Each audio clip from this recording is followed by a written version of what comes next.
Apple trees loaded with young fruit in early summer can look incredibly promising. Then July arrives, and suddenly apples start hitting the ground. For many gardeners, that feels like a warning sign. They assume the tree is stressed, diseased, or that the harvest is slipping away. But here's the surprising part. A tree dropping fruit in July is not always a problem. In some cases, it's actually evidence that the tree is doing exactly what it was designed to do. The challenge is knowing the difference between a healthy tree making a smart biological decision and a tree signaling that something is wrong. And one clue hiding among those fallen apples often reveals the answer. That clue starts with understanding a process many gardeners never notice until it happens in their own yard. Apple trees typically produce far more flowers than they can realistically support through harvest.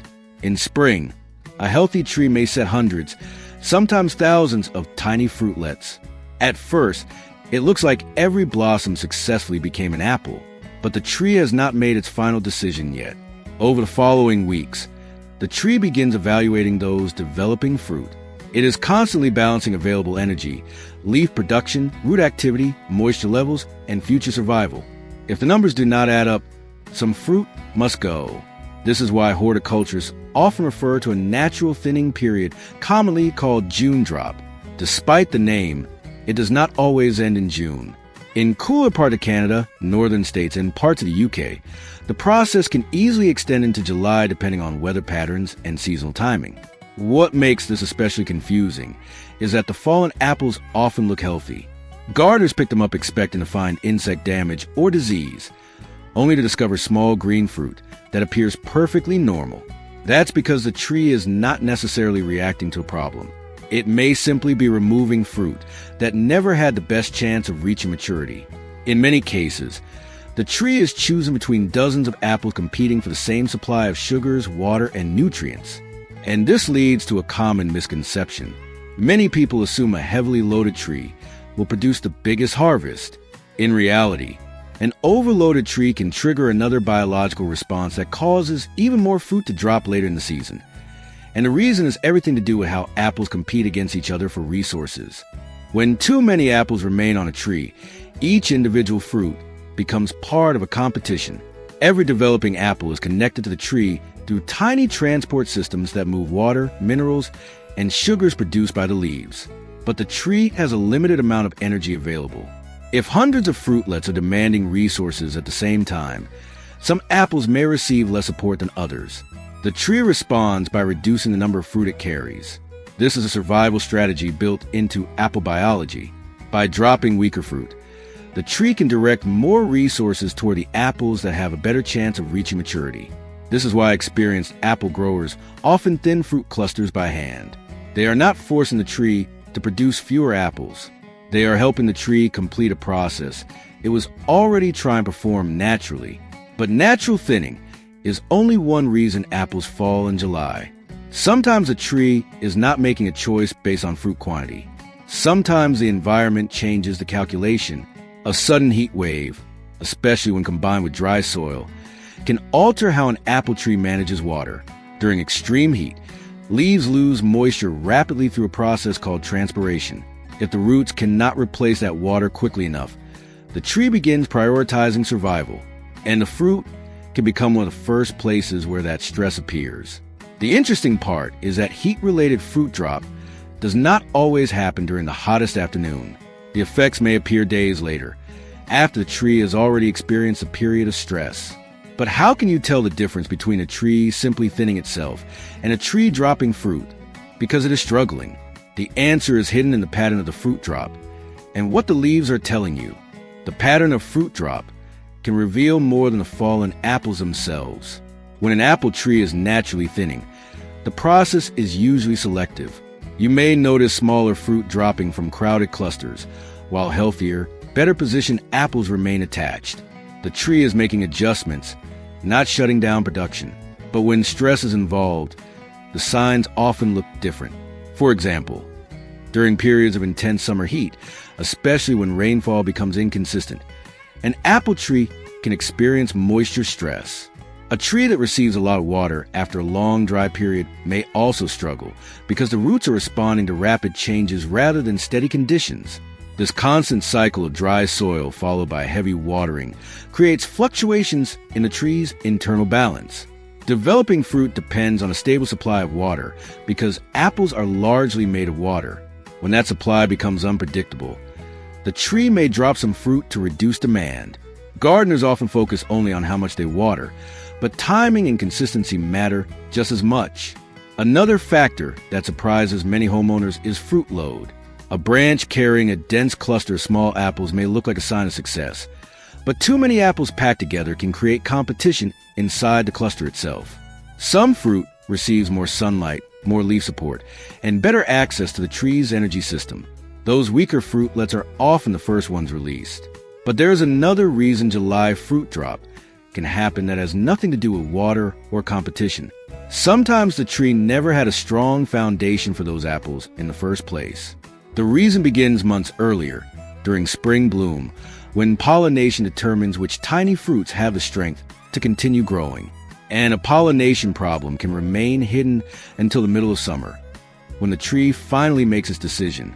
Pollination problems are one of the most overlooked reasons apple trees lose fruit later in the season. During spring bloom, every apple begins with a tiny structure that depends on successful fertilization. Bees and other pollinators transfer pollen between compatible flowers, allowing seeds to develop inside the young fruit. Those seeds are not just passengers inside the apple.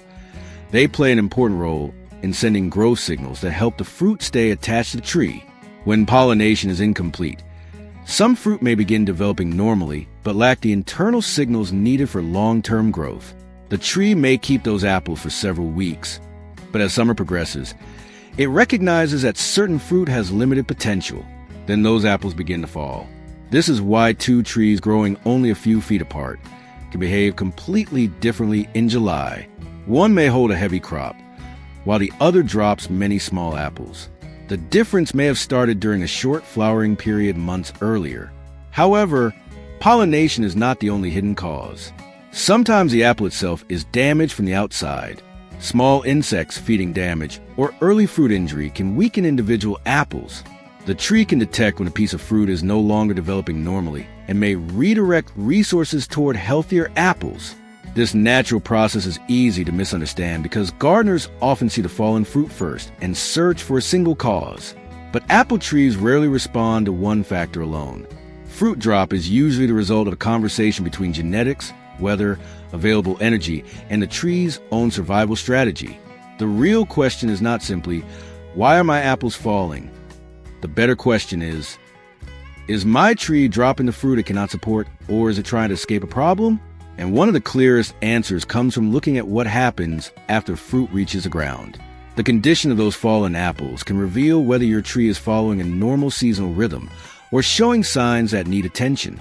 When you pick up the fallen apples in July, take a closer look before assuming something went wrong.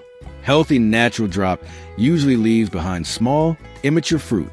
These apples often have no obvious damage, no soft spots, and no signs of decay. They simply reached a point where the tree decided that carrying them to harvest was not the best use of its resources. But if the fallen fruit shows entry holes, brown internal damage, unusual softness, or signs of rotting, the story may be different. Those apples may have been affected by pests, disease, or injury before the tree released them. The leaves can provide another important clue. A tree naturally thinning, its crop usually maintains healthy green foliage and continues normal growth.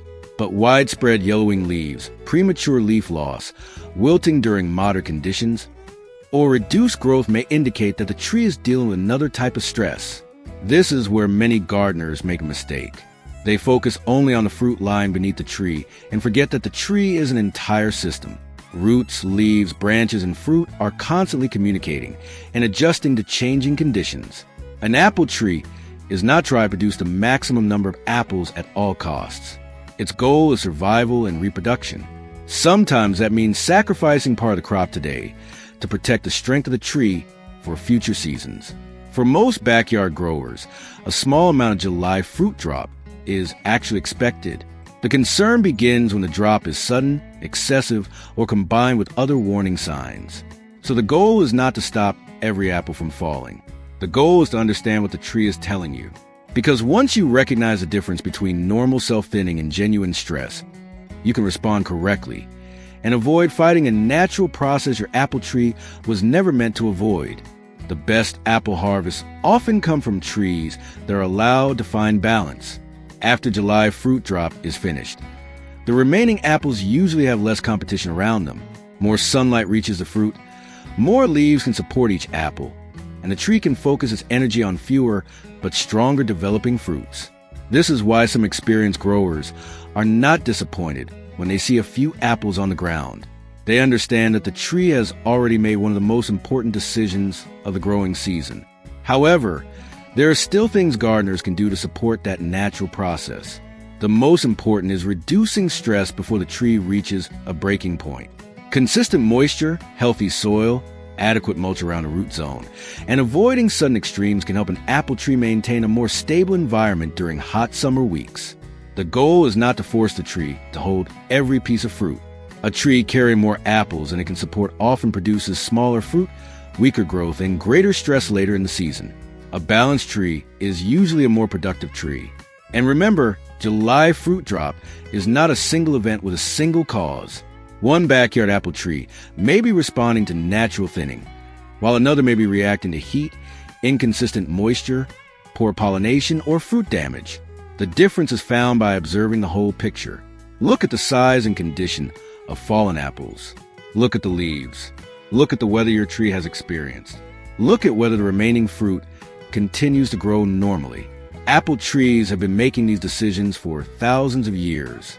The falling fruit beneath your tree is not always a sign of failure. Sometimes it is a tree carefully managing what it can successfully carry. Understanding that process changes the way you see those apples on the ground. They are not just lost fruit. They are a message from the tree. And that message is one every apple grower should learn to read. A productive apple tree is not measured only by how many fruit it holds in July. In fact, a tree that keeps every single apple may be under more pressure than a tree that naturally releases some of its crop. Nature has built a system of adjustment into fruit trees. Each season brings different challenges: spring temperatures, pollinator activity, summer heat, rainfall patterns, and the tree's own stored energy. The fruit that remains after July drop is the result of all those factors working together. For gardeners, the most valuable habit is observation. Notice whether fruit drop happens gradually or suddenly. Pay attention to whether the tree still has strong green leaves, healthy new growth, and fruit that continues to increase in size. These small details tell a much clearer story than the fallen apples alone. A few apples on the ground during July may simply mean your tree is doing what a healthy apple tree does, adjusting its crop to match its available resources. But if you see large numbers of fruit falling overnight, damaged fruit, stressed foliage, or repeated problems every year, that is when a closer look at growing conditions becomes important. The goal is not to control every decision the tree makes. The goal is to create the conditions where the tree can make better decisions. Because the healthiest apple trees are not the ones forced to carry the heaviest load. They are the ones that maintain balance, season after season. Producing fruit, they actually have the strength to mature. One final point is worth remembering. July fruit drop is often misunderstood because gardeners see the result, but not the process that happened weeks earlier. By the time an apple falls to the ground, the tree has already been making decisions behind the scenes. It has been measuring available energy, responding to weather, assessing fruit development, and adjusting its workload. This is why two apple trees in the same neighborhood can have completely different outcomes. One tree may drop a handful of small apples and produce a strong harvest. Another may lose much of its crop because conditions earlier in the season created more stress than the tree could handle. The difference is rarely one single mistake. Successful apple growing is about understanding the relationship between the tree and its environment. When you recognize the reason behind fruit drop, you stop reacting to every fallen apple as a problem and start using those signs as information. So next time you walk outside in July and see apples beneath your tree, take a closer look. Ask why they fell. Were they small fruitlets the tree could not support? Were they damaged? Did the tree experience heat or moisture stress? Are the remaining apples growing normally? Those answers tell you far more than the number of apples on the ground. Because an apple tree is not simply losing fruit in July. It is communicating. And the better you understand that language, the better you can care for the tree that will keep producing for many years to come.